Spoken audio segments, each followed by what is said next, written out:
નમસ્કાર વિદ્યાર્થી મિત્રો, આગળના લેક્ચરમાં આપણે જે થિયરીઝ ભણ્યા છીએ તેનો ઉપયોગ કરીને જે દાખલાઓ ટેક્સ્ટ બુકની અંદર આપેલા છે તેમનું સોલ્યુશન આજે જોઈશું. તેમાં પહેલી વાત કરીએ ઉદાહરણ 4.11. હવે ઉદાહરણ 4.11 ની રકમ થોડીક મોટી છે, યાદ રાખજો. અહીંયા ફ્લેશ થતી હશે રકમમાં આપેલું છે તે મુજબ 100 આંટા ધરાવતો અને 10 સેન્ટીમીટર ત્રિજ્યા ધરાવતું એક પ્રવાહધારિત ગૂંચળું છે જેમાં 3.2 એમ્પિયર જેટલો પ્રવાહ વહે છે. તો પહેલા એ ભાગમાં તમને પૂછેલું છે કે કેન્દ્ર પર ઉદ્ભવતું ચુંબકીય ક્ષેત્ર શોધો.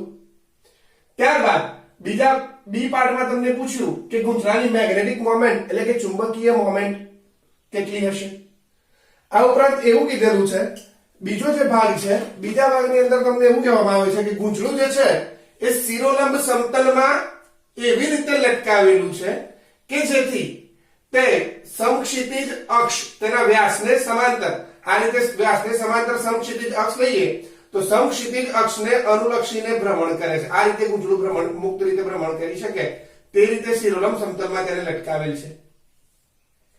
હવે બીજું કીધું છે કે શરૂઆતમાં ગૂંચળાની અક્ષ અને ચુંબકીય ક્ષેત્ર બંને એક જ દિશામાં છે. અહીંયા 2 ટેસ્લા જેટલું ચુંબકીય ક્ષેત્ર લાગુ પાડેલું છે. આ ચુંબકીય ક્ષેત્ર સમક્ષિતિજ દિશામાં છે એવું રકમમાં કીધેલું છે. શરૂઆતમાં ગૂંચળાની અક્ષ અને ચુંબકીય ક્ષેત્ર બંને એક જ દિશામાં એટલે θ બરાબર 0 ડિગ્રી. ત્યારબાદ કીધું કે ચુંબકીય ક્ષેત્રની અસર હેઠળ આ ગૂંચળું જે છે એ 90 ડિગ્રીનું ભ્રમણ કરે છે.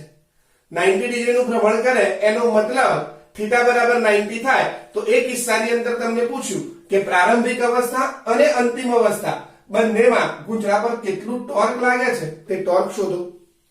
સી વિભાગમાં ટોર્ક શોધવાનું કીધું છે અને ડી વિભાગમાં તમને કીધું ગૂંચળું જ્યારે 90 ડિગ્રી કોણે હોય ત્યારે તેની કોણીય ઝડપ શોધો. જડત્વની ચાક માત્રા તમને આપેલી છે 0.1 કિલોગ્રામ પર મીટર સ્ક્વેર. સરળ દાખલો છે, સૂત્રો યાદ હશે તો સરળતાથી થશે. સર્વપ્રથમ વાત કરીએ ગૂંચળાના કેન્દ્ર પર ઉદ્ભવતું ચુંબકીય ક્ષેત્ર. તો આપણે પ્રવાહધારિત ગાળા માટે અથવા તો લૂપ માટે કેન્દ્ર આગળ ઉદ્ભવતું ચુંબકીય ક્ષેત્ર જોયું છે. તો એ લખીએ સૂત્ર. પ્રવાહધારિત ગાળા માટે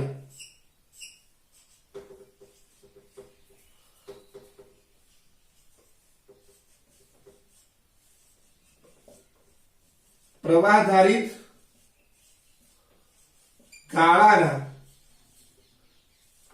કેન્દ્ર પર ઉદ્ભવતું ચુંબકીય ક્ષેત્ર જે આપણે સૂત્ર મુજબ તારવણી કરેલી છે B બરાબર μ0 ni upon 2r. મૂળની by 2r μ0 i upon 2r. આ છે મૂળની upon 2r. હવે વાત કરીએ એની અંદર જો કિંમત મૂકીશું. સર્વપ્રથમ વાત કરીએ μ0 તો μ0 is equal to 4 pi cross 10 raised to minus 7. 4 pi cross 10 raised to minus 7. n આંટાઓની સંખ્યા 100 આપેલી છે. i આપણને આપેલું છે 3.2 ભાગ્યા 2 into r આપણને આપેલું છે 10 સેન્ટીમીટર. ત્રિજ્યા જે છે અહીંયા ત્રિજ્યાને કેપિટલ R વડે દર્શાવી દઉં તો ત્રિજ્યા જે છે 10 સેન્ટીમીટર એટલે 10 ની માઈનસ 1 ઘાત થાય. 10 સેન્ટીમીટર એટલે 10 ની માઈનસ 1 ઘાત. તો 2 ગુણ્યા 10 ની માઈનસ 1 ઘાત થશે. હવે અહીંયા વાત કરીએ આ જે ભાગ છે 3.2 અને પાઈ એટલે 3.14. 3.2 ગુણ્યા 3.14 કરીએ તો એનો જવાબ 10 જેટલો આવે છે. તો આને આપણે યાદ રાખીશું કે 3.2 ગુણ્યા પાઈ ને 10 તરીકે લઈ લઈએ સીધા. તો જોઈએ આગળ. તો ઇઝ ઇક્વલ ટુ 4 ગુણ્યા પાઈ જે છે એટલે 3.14 ગુણ્યા 3.2 કરી દઉં ડાયરેક્ટ એટલે મને જવાબ મળી જાય 10. અહીંયા જે બ્લેક પેન થી માર્કિંગ કરેલું છે આ બંનેનો ગુણાકાર કેટલો મળે છે 10. ત્યારબાદ વાત કરીએ 10 ની માઈનસ 7 ઘાત ગુણ્યા 100. 10 ની માઈનસ 7 ગુણ્યા 100 ભાગ્યા 2 ગુણ્યા 10 ની માઈનસ 1. હવે વાત કરીએ 2 દુ 4 બરાબર 10 ની માઈનસ 1 ઘાત ઉપર જાય એટલે પ્લસ 1 થશે તો 10 ની પ્લસ 1 પછી આવી જાય 10 1 વત્તા 1 2 વત્તા 2 4 એટલે 10 ની પ્લસ 4 અને માઈનસ 7 એટલે માઈનસ 3 તો 2 ગુણ્યા 10 ની માઈનસ 3 ઘાત ટેસ્લા અહીંયા યાદ રાખીશું અહીંયા લખવું હોય તો લખીશું કે પાઈ ગુણ્યા 3.2 બરાબર 10 લેતા પાઈ ગુણ્યા 3.2 ની કિંમત આપણે કેટલી લીધી છે 10 તો અહીંયા જે ચુંબકીય ક્ષેત્ર મળે છે કેન્દ્ર આગળ ઉદ્ભવતું ચુંબકીય ક્ષેત્ર B = 3.2 ગુણ્યા 10 ની માઈનસ 3 ઘાત ટેસ્લા જેટલું મળે છે બીજા કિસ્સાની અંદર આપણને પૂછ્યું મેગ્નેટિક મોમેન્ટ તો મેગ્નેટિક મોમેન્ટ B = આપણે આગળ ભણી ગયા કે મેગ્નેટિક મોમેન્ટ B બરાબર IA અને n આટા હોય તો B m બરાબર Nia sorry magnetic moment m બરાબર નિયા યાદ રાખીશું સીધું NIA તો લખીએ કે મેગ્નેટિક મોમેન્ટ m = NIA આટાઓની સંખ્યા છે આપણી જોડે 100 ગુણ્યા I 3.2 ગુણ્યા A હવે ગૂંચળું વર્તુળાકાર છે તો વર્તુળાકાર હોવાને લીધે A આપણા માટે થશે પાઈ r2 ગૂંચળું વર્તુળાકાર હોવાથી A બરાબર કેટલું થશે પાઈ r2 અહીંયા લખવું હોય તો લખી શકાય because A બરાબર પાઈ r2 ફરીથી વાત કરીએ 100 ગુણ્યા 3.2 ગુણ્યા 3.14 સોરી પાઈ લેલું એઝ ઇટ ઇઝ પાઈ ગુણ્યા r2 10 ની માઈનસ 1 ઘાતનો વર્ગ ફરીથી 3.2 ગુણ્યા પાઈ ગુણ્યા 3.2 એટલે 10 તો 100 ગુણ્યા 10 ગુણ્યા 10 ની માઈનસ 2 ઘાત જવાબ લખીએ તો 10 ની 3 ઓછા 10 ની માઈનસ 2 એટલે જવાબ આવશે 10 તો મેગ્નેટિક મોમેન્ટ m બરાબર 10 આનો એકમ થાય એમ્પિયર ઇન્ટુ મીટર સ્ક્વેર જે થિયરીમાં આપણે ભણી ચૂક્યા છીએ મેગ્નેટિક મોમેન્ટ નો એકમ થશે એમ્પિયર ઇન્ટુ મીટર સ્ક્વેર હવે વાત કરીએ આની દિશા જો શોધવી હોય મેગ્નેટિક મોમેન્ટ એ સદિશ ભૌતિક રાશિ જો આની દિશા શોધવી હોય તો તે જમણા હાથના નિયમ મુજબ દિશા મેળવી શકાય અહીંયા લખવું હોય તો લખી દેવાનું દિશા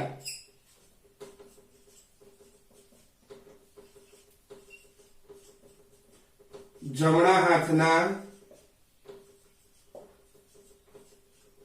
અંગૂઠાના નિયમ મુજબ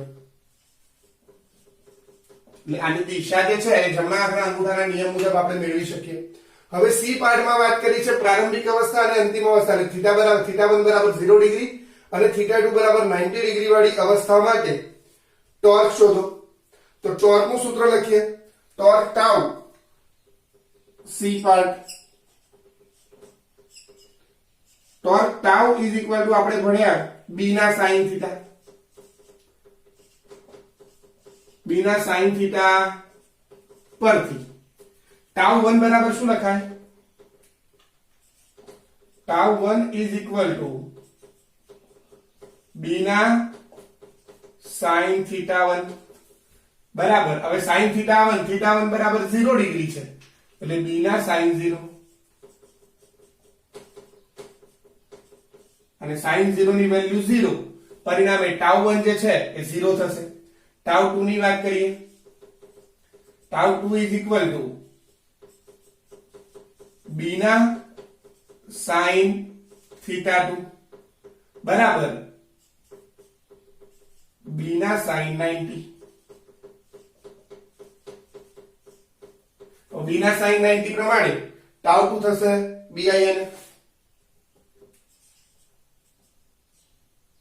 bin sin 90 ની કિંમત 1 પરિણામે τ2 થશે bin કિંમત મૂકીએ b બરાબર આપણને આપેલું છે ચુંબકીય ક્ષેત્ર કેન્દ્ર આગળ ઉદ્ભવતું ચુંબકીય ક્ષેત્ર જે આપણે શોધ્યું તે છે 2 સોરી આ ચુંબકીય ક્ષેત્ર નહીં આવે અહીંયા લાગુ પાડેલું ચુંબકીય ક્ષેત્ર b 2 ટેસ્લા છે એટલે આને અલગ કરવા માટે આને b કેન્દ્ર જ લખીશું b કેન્દ્ર લાગુ પાડેલ ચુંબકીય ક્ષેત્ર આપણા માટે છે 2 ટેસ્લા ગુણ્યા I છે 3.2 n આટાઓની સંખ્યા 100 અને a એટલે પાઈ r સ્ક્વેર. તો 2 ગુણ્યા 3.2 ગુણ્યા 100 ગુણ્યા પાઈ ગુણ્યા 10 ની માઈનસ 1 ઘાત નો વર્ગ, ફરીથી 3.2 ગુણ્યા પાઈ એટલે 10. તો 2 ગુણ્યા 10 ગુણ્યા 100 ગુણ્યા 10 ની માઈનસ 2 ઘાત. આ 10 ની 3 ઘાત અને 10 ની માઈનસ 2 એટલે 10 ની 1 ઘાત બચે, એટલે 10 ની 1 ઘાત ગુણ્યા 2 કરો એટલે જવાબ આવશે 20. ટોર્ક નો એકમ થાય ન્યૂટન ઇન્ટુ મીટર. તો ટાઉ 2 જે છે એ થશે 20 newton into metre. C part જે છે એમાં મેથેમેટિક્સ નો યુઝ છે એ જોઈએ. હવે વિભાગ ડી ની વાત કરીએ તો વિભાગ ડી ની અંદર આપણને પૂછવામાં આવેલું છે થીટા બરાબર 90 ડિગ્રી હોય ત્યારે કોણીય ઝડપ શોધો. જડત્વની ચાક માત્રા I આપણને આપેલી છે. આ ભાગ જે છે ખૂબ જ ધ્યાનથી જુઓ, કારણ કે આની અંદર ગણિતનો થોડો ઘણો ઉપયોગ કરેલો છે. આ ઉપરાંત આપણે ધોરણ 11 માં ચાક ગતિ માટે ચાક ગતિ માટે ન્યૂટનની ગતિનો બીજો નિયમ ભણ્યા છીએ. રેખીય ગતિ માટે ન્યૂટનની ગતિનો બીજો નિયમ F બરાબર ma છે. તેના જેવું ચાક ગતિ માટે બળને અનુરૂપ ભૌતિક રાશિ ચાક ગતિમાં છે torque tau. Tau is equal two આપણે ભણેલા છે I આલ્ફા, જ્યાં I છે જડત્વની ચાક માત્રા અને આલ્ફા એ કોણીય પ્રવેગ છે. હવે ચાક ગતિમાં બીજું આપણે ભણ્યા છે આલ્ફા ઇઝ ઇક્વલ ટુ થાય d ઓમેગા બાય dt. કોણીય ઝડપ કોણીય પ્રવેગ એટલે કોણીય ઝડપનું સમયની સાપેક્ષે પ્રથમ વિકલન. આલ્ફા બરાબર d ઓમેગા અપોન dt. તો આ બધી જ વસ્તુઓનો સમન્વય કરીને આ દાખલો આપણે કરીશું. વાત કરીએ ન્યૂટનની ગતિના બીજા નિયમ પરથી. ન્યૂટનની ગતિના બીજા નિયમ પરથી torque tau is equal to I alpha is equal to I d omega by dt. આને કહી દઉં સમીકરણ 1. ત્યારબાદ ફરી વાત કરીએ આ ચેપ્ટરમાં આપણે ટોર્કનું સૂત્ર ભણ્યા. ટોર્ક ટાઉ બરાબર mb sin theta.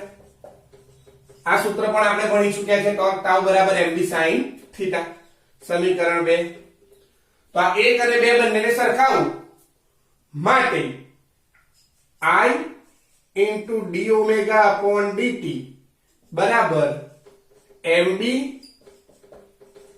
sin theta.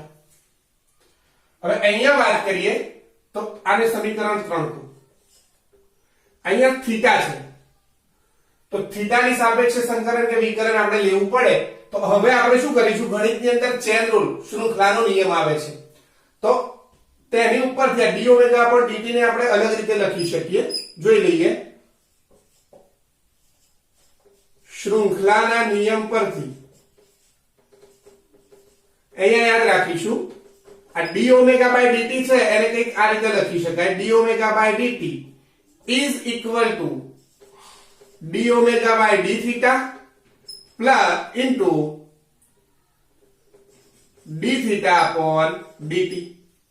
એટલે d omega by dt એટલે ઓમેગા નું સમયની સાપેક્ષે વિકલન છે અને ઓમેગા નું થીટા ની સાપેક્ષે અને થીટા નું t ની સાપેક્ષે વિકલનમાં આપણે ફેરવી શકીએ. અહીંયા d theta કેન્સલ કરીએ એટલે ફરીથી પાછું d omega by dt છે. આ છે શૃંખલાનો નિયમ. તો અહીંયા આ જે ભાગ છે એને અહીંયા મૂકી શકીએ. હવે એક બીજી વસ્તુ d theta upon dt. Theta એટલે કોણીય સ્થાનાંતર. કોણીય સ્થાનાંતરનું સમયની સાપેક્ષે વિકલન કોણીય ઝડપ આપે.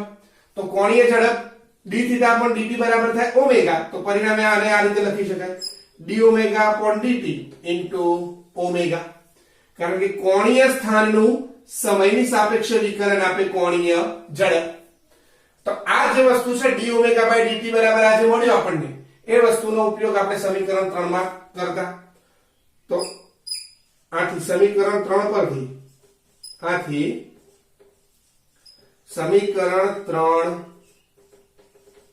પરથી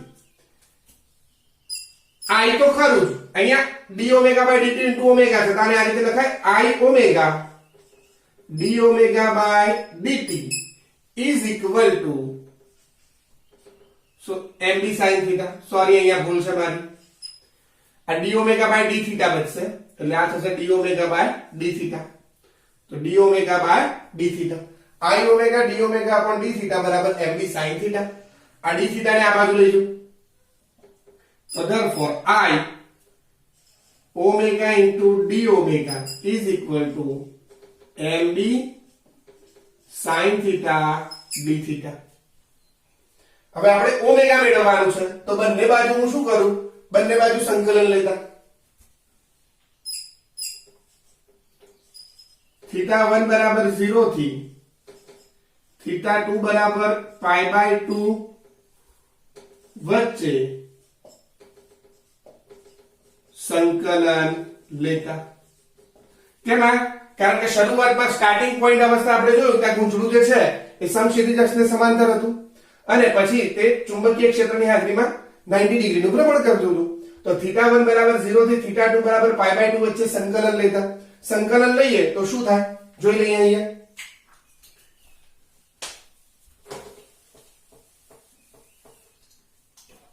Therefore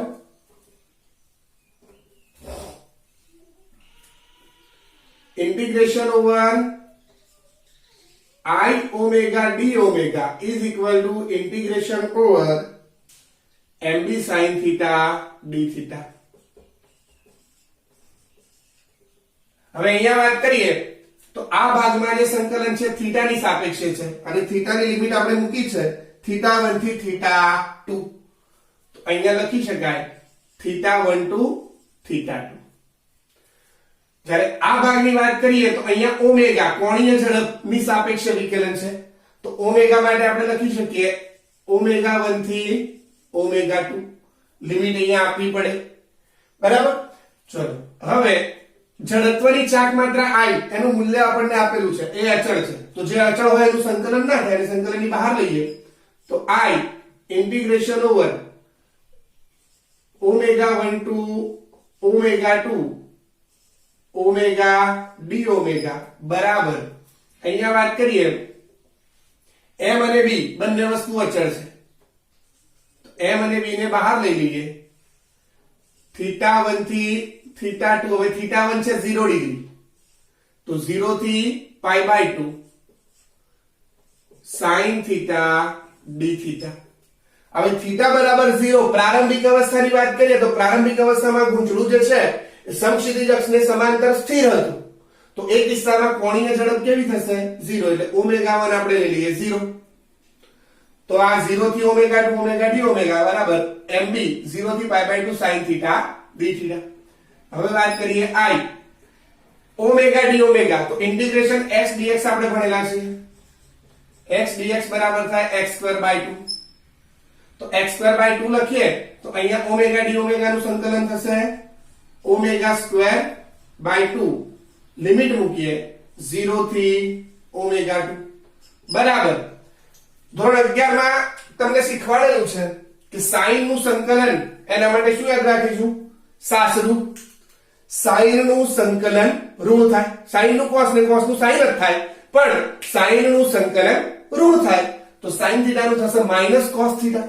એટલે અહીંયા ડાયરેક્ટ લખીશું આપણે આ mb as it is, sine નું સંકલન લખીએ માઈનસ કોસ થીટા 0 થી પાઈ બાય 2. ચલો હવે લિમિટ મૂકીએ, ઓમેગા સ્ક્વેર ની જગ્યાએ ઓમેગા 2 મૂકીએ તો આ થઈ જશે I omega 2 square by 2 is equal to minus mb. અહીંયા લિમિટ મૂકીએ, માઈનસ નિશાની બહાર કાઢી લીધી મેં, આ માઈનસ નિશાની બહાર લઈ લીધી, cos થીટા એટલે cos pi by 2 minus cos 0. સમજણ પડે છે? cos નિશાનીને શું કર્યું છે, અને માઈનસ સાઈન છે બહાર લઈ લીધું છે, તો cos pi by 2 minus cos 0. ચલો હવે વાત કરીએ તો therefore I omega 2 square by 2 is equal to, અથવા તો એક કામ કરો, I અને omega I by 2 જે છે એને આ બાજુ લઈ લો, આ બાજુ સીધું બચશે omega 2 square is equal two આ 2 ઉપર એટલે માઇનસ 2mb i છેદમાં જાય તો -2mb upon i cos pi by 2 ની વાત કરીએ cos 90 ની કિંમત તો cos 90 ની વાત કરીએ cos 90 ની વેલ્યુ થાય 0 અને cos 0 ની કિંમત થાય 1 એટલે અહીંયા થશે 0 -1 ચલો તો therefore omega 2 square is equal to -2mb upon i into -1 આ માઇનસ માઇનસ પ્લસ થાય તો બરાબર થશે પ્લસ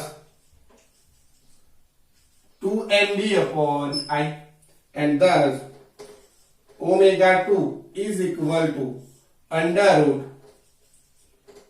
2mb upon i આ પણ સૂત્ર ખૂબ જ કામનું છે યાદ રાખીશું થીટા બરાબર 0 થી કોઈ પણ કોણ થીટા બરાબર 0 થી 90 ડિગ્રી જ્યારે ભ્રમણ આપે ત્યારે કોણની ઝડપ under root 2mb upon i થાય આની અંદર કિંમતો મૂકીએ હવે વાત કરીએ 2 m આપણે બીજા ભાગમાં શોધ્યું છે તો બીજા ભાગમાં આપણે m જે મેળવ્યું હતું તે m ની કિંમત હતી 10 બરાબર પછી i ની કિંમતને બધી મૂકીએ અને જવાબ મેળવવાનો પ્રયાસ કરીએ તો અહીંયા is equal to under root 2 m બરાબર વાત કરીએ તો 10 ગુણ્યા b આપણે આપેલું છે 2 ટેસ્લા ભાગ્યા i આપણને આપેલું છે 0.1 આ 0.1 એટલે 1 ભાગ્યા 10 ઉપર જાય એટલે 10 એટલે ઉપર થશે 100 એટલે 4 ગુણ્યા 100 ઉપર આખા વર્ગમૂળમાં જવાબ આવશે બરાબર વર્ગમૂળમાં 4 ગુણ્યા 100 4 નું વર્ગમૂળ થાય 2 100 નું થાય 10 એટલે જવાબ આવશે 20 ઓમેગા નો એકમ થાય રેડિયન પર સેકન્ડ એટલે અંતિમ કોણીય ઝડપ જે આવશે તે આવશે 20 રેડિયન પર સેકન્ડ ધ્યાનથી જોજો સમજજો અને પછી લખજો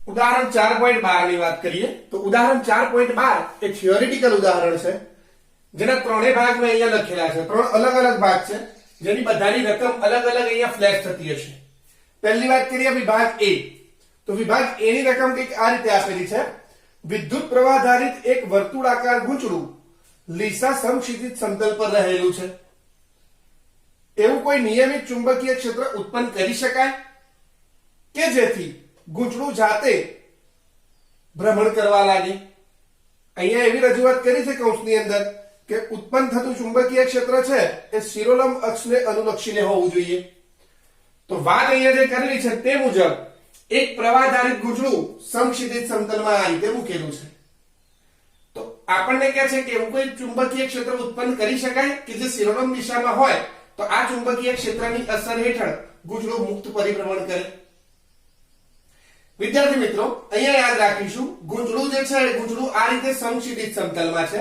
આથી તેને રજૂ કરતો જે ક્ષેત્રફળ સદિશ એ તેના સમતલને લંબ શિરોલંબ દિશામાં હોવો જોઈએ એટલે આ ગૂંચળાનો ક્ષેત્રફળ સદિશ શિરોલંબ દિશામાં છે હવે લાગુ પાડેલું ચુંબકીય ક્ષેત્ર અથવા આપણે જે ચુંબકીય ક્ષેત્ર ઉત્પન્ન કરવા જઈ રહ્યા છીએ તે પણ શિરોલંબ દિશામાં હોવું જોઈએ એટલે અહીંયા ગૂંચળાનો ક્ષેત્રફળ સદિશ અને લાગુ પાડેલ ચુંબકીય ક્ષેત્ર બંને શિરોલંબ દિશામાં હોવા છે અને બંને શિરોલંબ દિશામાં હોય તો તે કિસ્સામાં તેમની વચ્ચેનો ખૂણો થીટા બરાબર 0 થાય જો થીટા બરાબર 0 થાય તો ટોર્ક ટાઉ બરાબર b ના sin થીટા બરાબર b ના sin 0 અને sin 0 બરાબર 0 એટલે ટોર્ક લાગે નહીં જો ટોર્ક ના લાગે તો કોઈ પણ પ્રકારનું ભ્રમણ થઈ શકે નહીં તો અહીંયા યાદ રાખીશું કે શિરોલંબ દિશામાં જો ગૂંચળું જો સમક્ષિતિજ સમતલમાં હોય તો શિરોલંબ દિશામાં ચુંબકીય ક્ષેત્ર લાગુ પાડવાથી તેનું મુક્ત રીતે પરિભ્રમણ કરાવી શકાય નહીં અહીંયા જોઈએ ના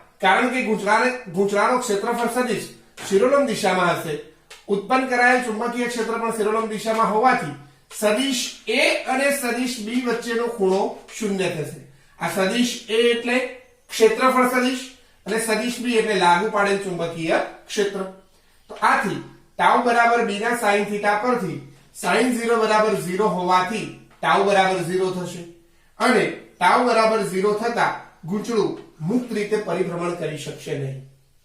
તો આ હતો 4.12 નો વિભાગ A. વિભાગ B ની વાત કરીએ તો વિભાગ B ની રકમ કંઈક આ રીતે આપેલી છે.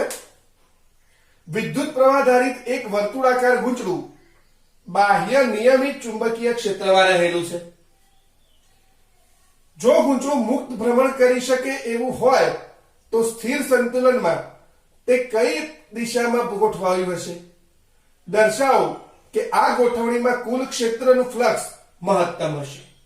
એટલે આપણને એમ કહે છે કે સ્થિર સંતુલનની અંદર ગૂંચળું કેવી રીતે ગોઠવાયું હશે અને આ અવસ્થામાં ગૂંચળા સાથે સંકળાયેલું ફ્લક્સ મહત્તમ હશે.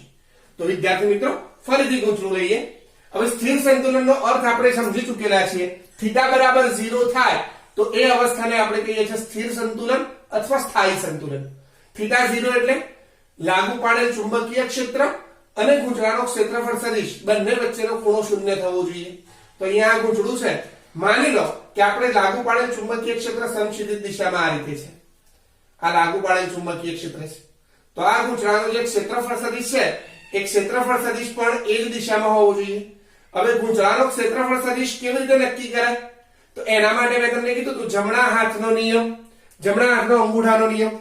ગૂંચળામાં જે દિશામાં પ્રવાહ વહે છે તે દિશામાં હથેળીને ભ્રમણ આપો તો લંબ રૂપે અંગૂઠો જે છે એ ક્ષેત્રફળ સદિશની દિશા બતાડે. તો ગૂંચળામાંથી જો વિષમગળી દિશામાં પ્રવાહનું વહન થતું હોય તો વિષમગળી દિશામાં જમણા હાથની હથેળીને ઘુમાવું તો ચુંબકીય ક્ષેત્ર એક સમક્ષિતિજ દિશામાં આ તરફ થશે. એટલે અહીંયા ક્ષેત્રફળ સદિશ આ દિશામાં અને લાગુ પાડેલ ચુંબકીય ક્ષેત્ર બંને એક જ દિશામાં થશે. જો આવું થાય તો જ ગૂંચળાનું સ્થિર સંતુલન સ્થપાયું છે તેમ કહેવાય. તો અહીંયા જોઈ શકીએ કે સ્થિર સંતુલનમાં ગોઠવવાનો અર્થ એ છે કે ગૂંચળાનો ક્ષેત્રફળ સદિશ સદિશ એ બાહ્ય ચુંબકીય ક્ષેત્રની દિશામાં ગોઠવાયેલ હોય. બરાબર? એટલે સદિશ A અને સદિશ B બંને એક જ દિશામાં હોવા જોઈએ. તો અહીંયા યાદ રાખીશું લાગુ પાડેલ ચુંબકીય ક્ષેત્ર આ દિશામાં છે અને ક્ષેત્રફળ સદિશ પણ આ દિશામાં છે. હવે એવું કહે છે કે દર્શાવો કે આ અવસ્થામાં ગૂંચળા સાથે સંકળાયેલું ફ્લક્સ મહત્તમ છે. ફ્લક્સ એટલે લાગુ પાડેલ ચુંબકીય ક્ષેત્ર અને ગૂંચળા વડે ઉત્પન્ન થયેલું ચુંબકીય ક્ષેત્ર બંને ક્ષેત્ર રેખાઓની સંખ્યા ગૂંચળામાંથી મહત્તમ પસાર થશે. અથવા આપણે એમ કહી શકીએ કે ગૂંચળા સાથે સંકળાયેલ ગૂંચળામાંથી પસાર થતું ચુંબકીય ક્ષેત્ર મહત્તમ હશે.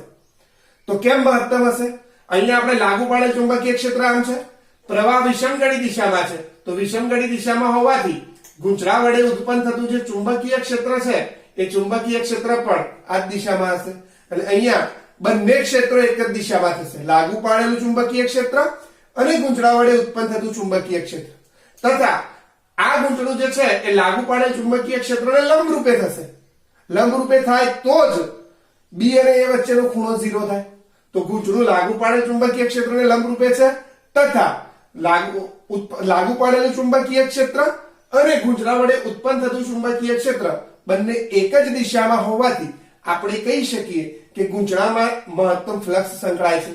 એટલે આ સ્થિતિમાં ગૂંચળા વડે ઉદ્ભવેલું ચુંબકીય ક્ષેત્ર બાહ્ય ચુંબકીય ક્ષેત્રની દિશામાં હોય અને બંને ગૂંચળાના સમતલને લંબ રૂપે હોય જેથી ક્ષેત્રનું ફ્લક્સ મહત્તમ થશે. તો આ જે ભાગ છે 4.12 B. હવે 4.12 C ની વાત કરીએ તો 4.12 C ની રકમ કઈ આ રીતે છે. અનિયમિત આકાર ધરાવતું વિદ્યુત પ્રવાહ ધારિત ગૂંચળું બાહ્ય નિયમિત ચુંબકીય ક્ષેત્રમાં રહેલું છે. જો તાર નરમ હોય તો શા માટે તે વર્તુળાકાર ધારણ કરે છે? તો વિદ્યાર્થી મિત્રો એક વસ્તુ યાદ રાખીશું હંમેશા માટે, આપેલી પરિમિતિ માટે બધા જ આકારો જે શક્ય છે તેમાંથી વર્તુળાકાર એક જ આકાર એવો છે કે જેના વડે ઘેરાતું ક્ષેત્રફળ મહત્તમ થાય. અને વર્તુળાકાર દ્વારા ઘેરાતું ક્ષેત્રફળ મહત્તમ થાય તો આગળના ચેપ્ટરમાં આપણે જોઈશું. જેમ તમે વિદ્યુત ક્ષેત્રમાં વિદ્યુત ફ્લક્સ જોયું છે, વિદ્યુત ફ્લક્સ phi બરાબર આપણે ભણ્યા છે E ડોટ A અથવા E ડોટ S. એવી જ રીતે ચુંબકીય ફ્લક્સ આવે છે phi બરાબર B ડોટ A. એટલે ફ્લક્સ છે ક્ષેત્રફળ ઉપર આધારિત છે. બરાબર? ફોઈબા યાદ રાખીશું phi બરાબર BA cos θ. મૂલ્યની વાત કરીએ તો phi બરાબર BA cos θ. ફોઈબા ચુંબકીય ફ્લક્સ એટલે ફોઈબા. બરાબર? તો ક્ષેત્રફળ ઉપર આધારિત છે. જો ક્ષેત્રફળ વધારે, જેટલું ક્ષેત્રફળ વધારે એટલું ફ્લક્સ વધારે. ફ્લક્સ એટલે ગૂંચળા સાથે સંકળાયેલું ચુંબકીય ક્ષેત્ર વધુ. તો અહીંયા જો ચુંબકીય ફ્લક્સ વધારે સંકળાય તે અર્થે જે સળિયો છે એ સળિયો વર્તુળાકાર ધારણ કરે છે. જોઈ લઈએ જવાબ. આપેલ પરિમિતિ માટે બીજા આકાર કરતા વર્તુળાકાર મહત્તમ ક્ષેત્રફળ ધરાવતો હોવાથી જ્યારે તે ચુંબકીય ક્ષેત્રને લંબ રૂપે હોય ત્યારે મહત્તમ ફ્લક્સ આવરી લેવા તે વર્તુળાકાર ધારણ કરે છે. તો આ હતું ઉદાહરણ 4.12. સ્વાધ્યાય નંબર 4.9 ની વાત કરીએ તો 4.9 ની અંદર જે રકમ આપેલી છે તે મુજબ 10 સેન્ટીમીટર ત્રિજ્યા ધરાવતું એક ચોરસ ગૂંચળું 20 આંટા ધરાવે છે અને તેમાંથી 12 એમ્પિયર પ્રવાહ પસાર થાય છે. આ ગૂંચળાને 0.80 ટેસ્લા જેટલા નિયમિત ચુંબકીય ક્ષેત્ર સાથે એવી રીતે ગોઠવેલું છે કે ગૂંચળાનો લંબ, હવે ગૂંચળાનો લંબ વાત કરીએ તો ગૂંચળાનો લંબ એટલે ગૂંચળાનો ક્ષેત્રફળ સદિશ. ગૂંચળાનો ક્ષેત્રફળ સદિશ ચુંબકીય ક્ષેત્ર સાથે 30 ડિગ્રીનો ખૂણો બનાવે. તો ગૂંચળા પર લાગતું ટોર્ક શોધો અથવા ગૂંચળામાં ઉદ્ભવતું ટોર્ક શોધો. વિદ્યાર્થી મિત્રો, ફોર્મ્યુલા બેઝ ક્વેશ્ચન છે અને સરળ છે. વાત કરીએ ટોર્ક ટાઉ બરાબર b ના sin થીટા. તો b ના sin થીટા પરથી b બરાબર 0.80, i બરાબર 12, n બરાબર 20 અને a એટલે ગૂંચળાનું ક્ષેત્રફળ થાય. ભાઈ ગૂંચળું છે એ ચોરસ છે, ચોરસની બાજુનું માપ આપેલું છે તો ચોરસનું ક્ષેત્રફળ a બરાબર l2. તો અહીંયા મૂક્યું છે l2 અને sin થીટામાં થીટા બરાબર 30 એટલે sin 30. કિંમતો મૂકીએ તો 0.80 ગુણ્યા 12 ગુણ્યા 20 l બરાબર 10 સેન્ટીમીટર છે અને મીટરમાં ફેરવીએ તો 10 ની -1 મીટર થાય. તો 10 ની -1 નો વર્ગ ગુણ્યા sin 30 ની કિંમત થાય 1/2. આ બધાનું સાદું રૂપ જો આપીએ આપણે કેલ્ક્યુલેટરની મદદથી તો જવાબ આપણને મળે છે 0.96 ન્યૂટન ઇન્ટુ મીટર. હવે વાત કરીએ સ્વાધ્યાય 4.13a. 4.13 ની અંદર બે ભાગ છે a અને b. એમાં 4.13a ની વાત કરીએ તો 4.13a ની અંદર જે રકમ આપી તે મુજબ 1 ટેસ્લા જેટલું ચુંબકીય ક્ષેત્રમાં 8 સેન્ટીમીટર ત્રિજ્યા ધરાવતું એક વર્તુળાકાર ગૂંચળું જે 30 આંટા ધરાવે છે અને 6 એમ્પિયર પ્રવાહનું વહન કરે છે તેને મૂકવામાં આવે છે. ગૂંચળાનો ક્ષેત્રફળ સદિશ એટલે કે ગૂંચળાનો લંબ ચુંબકીય ક્ષેત્ર સાથે 60 ડિગ્રીનો ખૂણો બનાવે છે. તો ગૂંચળા પર કેટલા મૂલ્યનું ટોર્ક લાગુ પાડવું પડે કે જેથી ગૂંચળાનું પરિભ્રમણ થાય નહીં? વિદ્યાર્થી મિત્રો, હવે ગૂંચળાનું પરિભ્રમણ ના થાય એના માટે ગૂંચળા પર લાગતું આવર્તક ટોર્ક અને પુનઃસ્થાપક ટોર્ક બંને સરખા થવા જોઈએ. અને અલ્ટિમેટલી આ દાખલામાં આપણે ટોર્કનું મૂલ્ય શોધવાનું છે. આપણી જોડે ટોર્કનું એક જ સમીકરણ છે, એ સમીકરણથી મૂલ્ય શોધીશું. પણ એક વસ્તુ સમજવા જેવી છે, આવર્તક ટોર્ક અને પુનઃસ્થાપક ટોર્ક એટલે શું? આપણે ગેલ્વેનોમીટરની થિયરી ભણીશું તેમાં જોઈશું, પણ એના પહેલા સાદું અને સિમ્પલ ઉદાહરણ યાદ કરીએ. નાનપણની અંદર કદાચ આપણે જોયું હશે કોઈ જગ્યાએ દોરી બાંધેલી હોય અથવા તો હિંચકો બાંધેલો હોય કોઈ ગમે તે સાડી અથવા પેલાથી, તો આપણે શું કરીએ છીએ? એ દોરી જે છે દોરીને પકડીને નાનપણમાં આપણે ગોળ ગોળ ફરવાની આદત હશે. આ રીતે ગોળ ગોળ ફરતા આવીશું અને થોડુંક ફર્યા પછી આપણે શું કરીએ? પગ ઉપર લઈ લઈએ. પગ ઉપર લઈ લઈએ એટલે વિરુદ્ધ દિશામાં આપોઆપ ફરવાનું સ્ટાર્ટ થાય, જે મજા આવે આપણને. તો આ ગોળ ગોળ જે ફરીએ છે આપણે, આ ગોળ ગોળ ફરવાથી એવું શું થાય છે? તો દોરીની અંદર વળ ચડે છે. દોરીમાં શું થાય છે? વળ ચડે છે. તો અહીંયા જે આપણે વર્તુળાકાર પરિભ્રમણ કર્યું એના માટે જે ટોર્ક આપ્યું એ ટોર્કને કહેવાય આવર્તક ટોર્ક, જે શું કરાવે છે? આવર્તન કરાવે છે. પરંતુ જ્યારે થોડુંક વળ ચડ્યા પછી આપણે જ્યારે પગ ઉપર લઈ દઈએ તો ફરીથી વળ ખુલે છે અને વળ ખુલવાને લીધે વળ ખુલવા માટે જવાબદાર જે ટોર્ક છે એ ટોર્કને કહેવાય પુનઃસ્થાપક ટોર્ક. કેમ? કારણ કે આપણે આમ ફરતા ફરતા ફરતા ફરતા પગ લઈ લઈએ એટલે ફરીથી જાતે ફરીને પોતાની જે મૂળ અવસ્થા હતી એ મૂળ અવસ્થામાં આવી જઈએ. આથી એને કહેવાય પુનઃસ્થાપક ટોર્ક. જો આવર્તક ટોર્ક અને પુનઃસ્થાપક ટોર્ક બંને સરખા થાય તો ગૂંચળાનું પરિભ્રમણ થાય નહીં. તો અહીંયા આ દાખલામાં આપણે ટોર્કનું જે સૂત્ર છે એના આધારે ખાલી ટોર્ક શોધી લઈશું. તો ટોર્ક ટાઉ બરાબર b ના sin થીટા પરથી b બરાબર 1, i ની કિંમત આપણને આપેલી છે 6 એમ્પિયર, n આંટાની સંખ્યા આપી છે 30 અને a એટલે ક્ષેત્રફળ. ગૂંચળું વર્તુળાકાર છે તો વર્તુળાકાર વર્તુળનું ક્ષેત્રફળ થાય πr². તો પાઈ આર સ્ક્વેર ગુણ્યા સાઈન 60. હવે કિંમત મૂકીએ તો 1 ગુણ્યા 6 ગુણ્યા 30, પાઈ ની કિંમત 3.14, આર સ્ક્વેર, આર ની કિંમત આપણને આપી છે 8 સેન્ટીમીટર અને મીટરમાં ફેરવીએ તો 8 ગુણ્યા 10 ની માઈનસ 2 ઘાત મીટર. તો 8 ગુણ્યા 10 ની માઈનસ 2 ઘાત નો વર્ગ. સાઈન 60, સાઈન 60 ની કિંમત થાય √3/2. આ બધું મૂકીને જો સાદુરૂપ આપીએ તો જવાબ આપણને મળે છે 3.133 ન્યૂટન ઇન્ટુ મીટર. આ જ દાખલાના બી પાર્ટની અંદર આપણને એવું પૂછવામાં આવેલું છે કે વર્તુળની જગ્યાએ તેટલું જ ક્ષેત્રફળ ધરાવતું એક અનિયમિત આકારનું સમતલીય ગૂંચળું જો મૂકવામાં આવે તો અહીંયા જે આપણે ટોર્કો જવાબ મેળવ્યો તે બદલાશે. વર્તુળાકાર ગૂંચળાનું જેટલું ક્ષેત્રફળ હતું તેટલા જ ક્ષેત્રફળનું અનિયમિત આકારનું સમતલીય ગૂંચળું. હવે સમતલીય ગૂંચળાનો મતલબ શું થાય? સમતલીય એટલે સમતલ, જેના સમતલ સમાન હોય. અહીંયા વર્તુળાકાર ગૂંચળું જે સમતલમાં મૂકેલું છે તે જ સમતલની અંદર અનિયમિત આકારનું ગૂંચળું મૂકવામાં આવે, પણ અનિયમિત આકારના ગૂંચળાનું ક્ષેત્રફળ અને વર્તુળાકાર ગૂંચળાનું ક્ષેત્રફળ સમાન છે. તો એ કિસ્સાની અંદર આપણને પૂછ્યું કે તમારો જવાબ જે છે તે બદલાય? તો ના, જવાબ બદલાશે નહીં. કેમ ના બદલાય?